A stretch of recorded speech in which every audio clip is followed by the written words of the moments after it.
महाराजा छत्रपति शिवाजी के अन्य कार्य। सन 1665 में जब शिवाजी महाराज ने युद्ध भूमि की ओर कदम बढ़ाए, उनका हौसला, धैर्य और रणनीति सच्चे नायक की पहचान बन चुके थे। वो एक शाही सेना के खिलाफ थे जिसका मुकाबला करना सामान्य रूप से असंभव सा लगता था। लेकिन शिवाजी की चालाकी और युद्ध कौशल ने सभी को चकित कर दिया। उनकी गतिविधियां इतनी तेज और अप्रत्याशित थी कि शत्रु का सामना करना मुश्किल हो जाता था।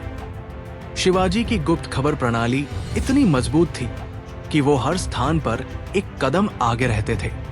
सेना के बारे में हर सूचना समय पर उनके पास पहुंचती थी, जिससे वो हमेशा अपने शत्रु से एक कदम आगे रहते थे। एक दिन जब शाही सेना उनके किले की ओर बढ़ रही थी और युद्ध की तैयारी हो रही थी, शिवाजी ने अपने शाही किले से एक अलग रास्ता अपनाया। वो समुद्र के रास्ते गोवा के पास आ पहुंचे, जहां उन्होंने 4000 लोगों को बंदी बनाकर अपने साथ लिया और फिर समुद्र में लंबी दूरी तय की। उनकी चाल इतनी सटीक थी कि औरंगजेब को भी ये समझ में नहीं आया कि शिवाजी कहाँ है। कुछ समय बाद जब औरंगजेब ने अपनी सेना को हर जगह भेज दिया, तब शिवाजी अचानक अपनी छावनी में लौटे और एक बार फिर शत्रु को हराया। एक समय जब शत्रु ने राजा जयसेन के नेतृत्व में एक बड़ी सेना भेजी, शिवाजी के सामने सबसे बड़ी चुनौती आई। राजा जयसेन के साथ शिवाजी की टक्कर का समय आ चुका था। शिवाजी को यह महसूस हुआ कि अब तक उनके मुकाबले में केवल मुसलमान ही थे, लेकिन अब एक राजपूत की वीरता से उनका सामना होने वाला था।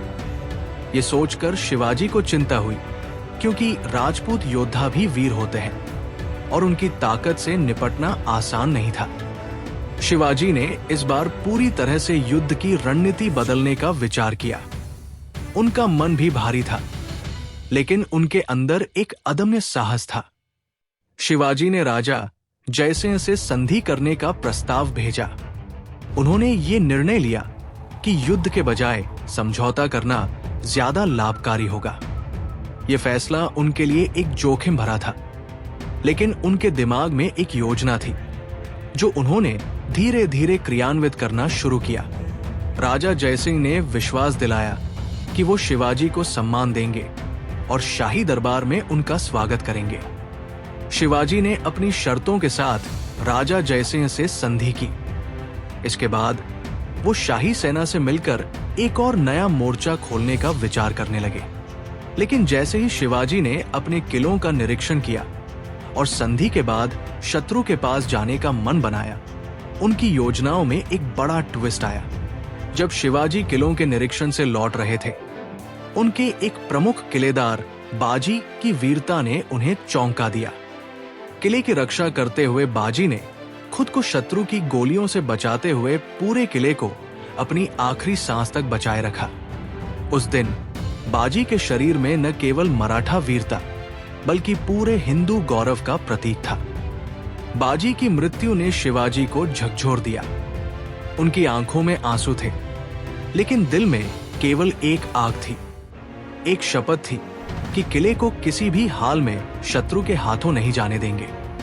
इस विपरीत स्थिति में शिवाजी के भीतर एक शहंशाह की भावना उभरी। उन्होंने राजा जयसिंह से संधि की शर्तों को मानी और बीजापुर की ओर अपनी सेना को रवाना किया। लेकिन शिवाजी के मन में एक घमासान युद्ध की तैयारी थी। बीजापुर में शिवाजी और जयसिंह ने जो वीरता दिखाई, वो युद्ध का इतिहास बन गया।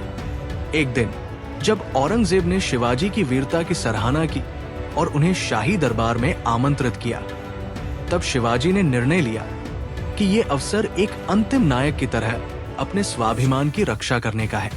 लेकिन जो कहानी यहां खत्म होने वाली थी, वही एक और ट्विस्ट था। शिवाजी, जिन्होंने अपनी पूरी जिंदगी शत्रुओं को हराया था, अब एक समझौते के तहत शाही दरबार में जाने का विचार कर रहे थे। उन्होंने अपने किलों का निरीक्षण किया और प्रत्येक किलेदार को संदेश भेजा कि कोई भी शत्रु किले के अंदर कदम न रखे। ये निर्णय उनके लिए कठिन था, क्योंकि उन्होंने कभी किसी से समझौता नहीं किया था, लेकिन उनके भीतर ये विश्वास था कि वो हमेशा अपनी रणनीतियों में जीत हासिल करेंगे। शिवाजी महाराज का ये निर्णय इतिहास के एक बड़े मोड़ को जन्म देने वाला था। उनका ये कदम एक नए युद्ध का संकेत था, लेकिन उनके अंदर की वीरता और गुप्त रणनीतियों के चलते शाही दरबार में भी उन्हें सम्मान मिला। लेकिन एक सवाल हमेशा उनके मन में रहा, क्या वो इस संधि के बाद भी अपने किलों और साम्राज्य की रक्षा कर पाएंगे, या फिर इतिहास उनका नाम भूल जाएगा? इस बीच शिवाजी का युद्ध कौशल, उनका साहस और उनका बौद्धिक सामर्थ्य हमेशा प्रेरणा का स्रोत रहेगा, जो वीरता के अनगिनत उदाहरणों में से एक था।